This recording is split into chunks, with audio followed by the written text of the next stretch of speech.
नमस्कार.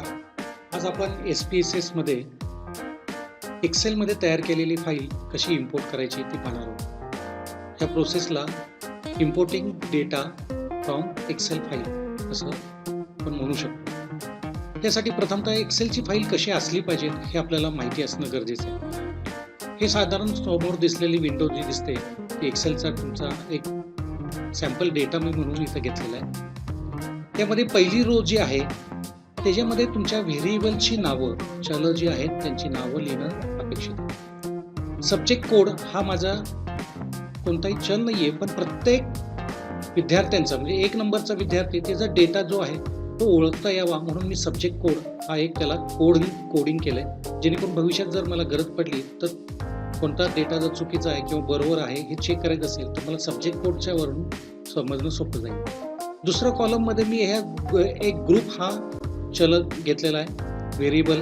त्यामध्ये control group आणि एक्सपेरिमेंटल ग्रुप त्यांची नावं अशी पद्धतीने लिहिली. हे 15 जे विद्यार्थी आहेत पहिले ते कंट्रोल ग्रुपमधले आहेत आणि त्याच्या पुढचे 15 दिसतात ते एक्सपेरिमेंटल ग्रुपमधले आहेत.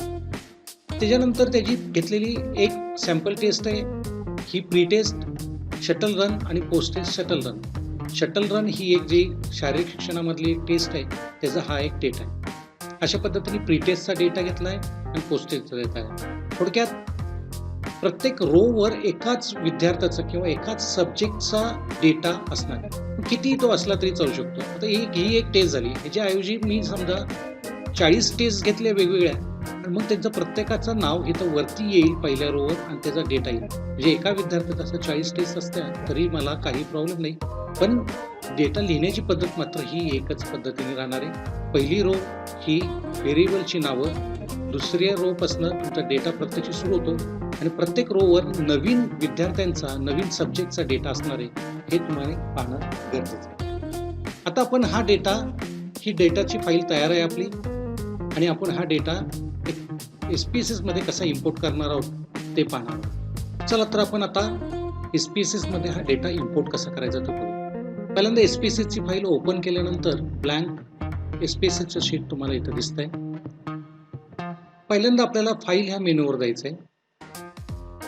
फाईल मेनूमधून त्यानंतर ओपन डेटा. ह्याच्यानंतर केल्यानंतर तुमचा डेटा जिथं आहे तिथं तुम्हाला पहिल्यांदा जाणं अपेक्षित आहे. म्हणजे लुक इन कुठं डेटा पाहायचा आहे तर पहिल्यांदा तो डेटा असला पाहिजे. कुठं आहे तो? माझा डेटा डेस्कटॉपवर मी ठेवला आहे. डेस्कटॉपवर एक्सेलमध्ये फाईल आहे, पण आता तुम्हाला इथे एक्सेल फाईल दिसत नाही.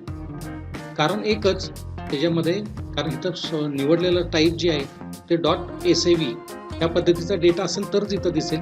माझा डेटा एक्सेलमध्ये, त्यामुळे मला एक्सेलचा जो काही मेनू इथे डाऊन एरोने क्लिक केल्यानंतर आपल्याला दिसतो. एक्सेल मी क्लिक केल्यानंतर आता मला इथे माझी एक्सेलची फाईल दिसते.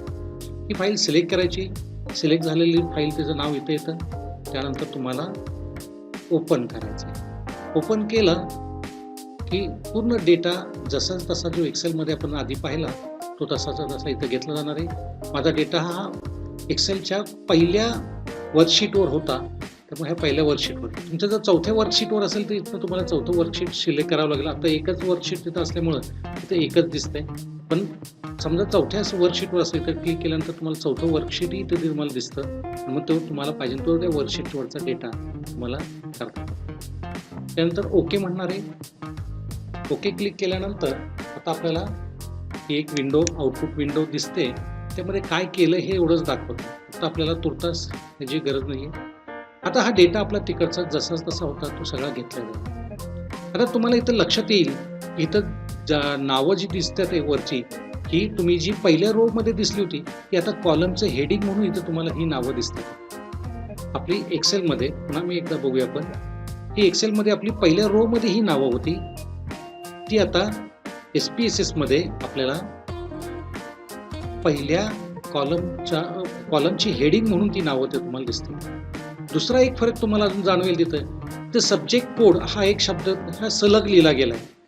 प्रत्यक्षात एक्सेलमध्ये आपण देताना सब्जेक्ट स्पेस कोड असा हा सब्जेक्टचं नाव लिहिलं होतं, व्हेरिएबलचं नाव लिहिलं होतं. सब्जेक्ट स्पेस कोड असं लिहिलं होतं. प्रत्यक्षात एक्सेलमध्ये तुम्हाला मात्र जो डेटा दिसतोय तो सब्जेक्ट स्पेस इथली निघून गेली आणि कोड. हे ऑटोमॅटिकली SPSS ची जे काही सेटिंग आहे त्यामध्ये ते केलं जातं आणि जसं तसं तुमचे ते प्री टेस्ट शटल रन त्यातली जे स्पेस होत्या त्या सगळ्या स्पेस इथं काढून टाकलेल्या आहेत. ह्याच्याप्रमाणे तुम्हाला हा डेटा तयार झाला आहे. सगळा डेटा तुमचा आलेला आहे इथे तुम्हाला लक्षात येत आहे.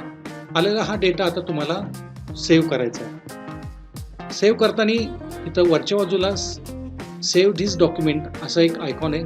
इथून करू शकता किंवा फाईलमध्ये जाऊन तुम्ही सेव्ह ॲजही करू शकता किंवा सेव्ह करू शकता. सेव्ह ॲज केलं तर त्याला डेटाला नाव द्यायचं आहे. आपण सर्वात सोपी पद्धत म्हणजे सेव्ह धिस डॉक्युमेंट ह्या आयकॉनवर जातो, तिथं सेव्ह करायचं आहे.